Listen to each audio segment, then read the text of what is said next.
ফ্রান্সের জাতীয় দিবস বাস্তিল ডে উপলক্ষে প্যারিসে হয়ে গেল বর্ণাঢ্য সামরিক প্যারেড। প্রেসিডেন্ট ইমানুয়েল ম্যাক্রোঁ দায়িত্ব ছাড়ার আগে এটি তার শেষ জাতীয় প্যারেড। তবে এবারের আয়োজনটি কেবল উদযাপনের মধ্যেই সীমাবদ্ধ ছিল না, বরং তার রূপ নিয়েছে ইউক্রেনকে সহায়তায় ইউরোপের এক নতুন সামরিক জোটের শক্তিমত্তা প্রদর্শনীতে। প্যারিসের ঐতিহাসিক শজ এলিজে অ্যাভিনিউতে প্রতিবারের মতো এবারও বাস্তিল ডের বর্ণিল আয়োজন। ফরাসি বিপ্লবের এই বার্ষিকীতে সামরিক প্যারেডে অংশ নেন প্রেসিডেন্ট ইমানুয়েল ম্যাক্রোঁ, যার মেয়াদ আগামী বছরই শেষ হতে যাচ্ছে। উপস্থিত ছিলেন ইউক্রেনের প্রেসিডেন্ট ভলোদিমির জেলেনস্কি, জার্মানির চ্যান্সেলর ফ্রেডরিক মার্জ এবং ব্রিটিশ প্রধানমন্ত্রী কিয়ার স্টারমার সহ ইউরোপের শীর্ষ নেতারা।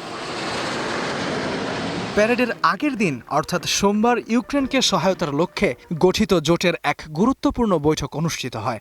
এরপরেই মিত্র দেশগুলো ইউক্রেনের জন্য একটি নতুন আকাশ পরিকল্পনা জোট গঠনের ঘোষণা দেয়।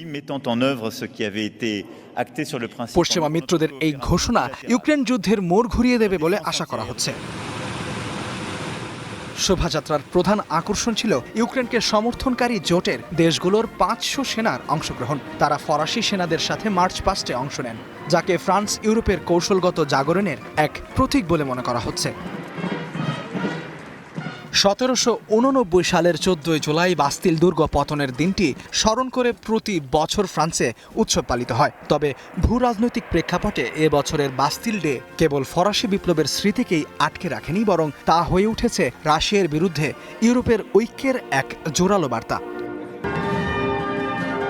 ইস্তিহাতুল মাহমুদ, স্টার নিউজ।